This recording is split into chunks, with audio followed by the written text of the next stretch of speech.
वज़ीर-ए-आज़म कल चेयरमैन बिलावल भुट्टो ज़रदारी साहब ने मुज़फ़्फ़राबाद में स्पीच में कह दिया था कि इंशाअल्लाह ताला जल्द इस नाअहल वज़ीर-ए-आज़म और इस नाअहल हुकूमत से छुटकारा पा जाएंगे हम।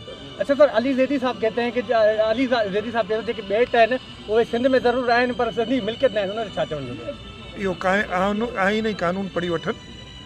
जो भी कोस्ट के 12 किलोमीटर के अंदर, और इसमें ना सिर्फ ये सुप्रीम कोर्ट की, हाई कोर्ट की कई जजमेंट्स है, लेकिन आइन में लिखा हुआ है।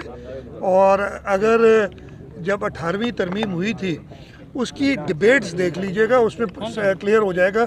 अगर ये लोग पढ़ लें तो इनको भी पता चल जाएगा। अच्छा सर, हिन वक्त सिंध में वैक्सीन तव्हांखे केतिरी वफ़ाक़ पारां ॾिनी वई आहे कोरोना जी जॻह? हिन वक्त ताईं 82,000 डोज़िस, 82 या 83,000 डोज़िस ॾिना विया आहिनि। जेको पहिरियों डोज़ आहे, इंशाल्लाह एतिरा ई मिलंदा। इहा वैक्सीन बि जेकी 5 लख डोज़िस ॾिना आहिनि चाइना, हुकूमत चाइना मुफ़्त में गिफ्ट ॾिनो आहे पाकिस्तानी अवाम लाइ, उन्हनि मां असांखे इहो हिसो मिलियो। केतिरा सेंटर क़ाइमु कया विया आहिनि सर वैक्सीन? सेंटर्स कराची में 14 खनि सेंटर्स आहिनि। हिन वक़्तु हैदराबाद ऐं ॿियो शहीद बेनज़ीराबाद, 3 जॻहियुनि ते वैक्सीन ज़रूरु पए जिते मर्ज़ वधीक हो।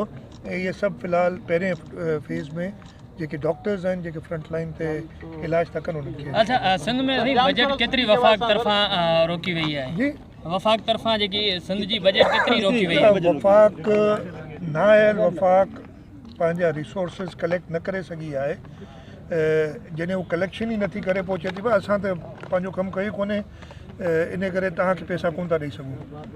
मूंखे एग्ज़ैक्ट नंबर्स यादि कोन्हनि हींअर, पर हिननि पंहिंजी जेकी सॼे साल में हिननि खे 4,800 अरब रुपया कलेक्ट करणा आहिनि। हिन वक़्त ताईं 7 महीना थी विया आहिनि, हिननि शायदि 2100 अरब जे क़रीब, मूंखे एग्ज़ैक्ट नंबर यादि कोन्हे, उहो कलेक्ट कया आहिनि। ऐं कलेक्शन न थियण जे करे असांखे हिसो कयो। अच्छा,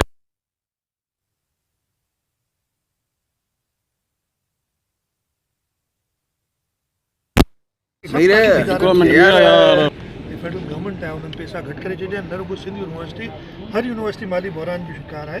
असां कोशिशि कयूं था उन्हनि सां गॾु। सर, जामछोड़ टाउन मुकमल तो तबाह लोगो ॿिया तव्हां घुमी ॾिसो, टके जो कमु न आहे थियो, टके जो कमु न थियो आहे। उन में तव्हां पाण विज़िट कयो, तव्हां MNA MP उहे बि अॼु ॾींहं ताईं विज़िट न कयो, हिकु ॾींहुं बि न आया, ऑर्डर खां पोइ बिल्कुलु न आया।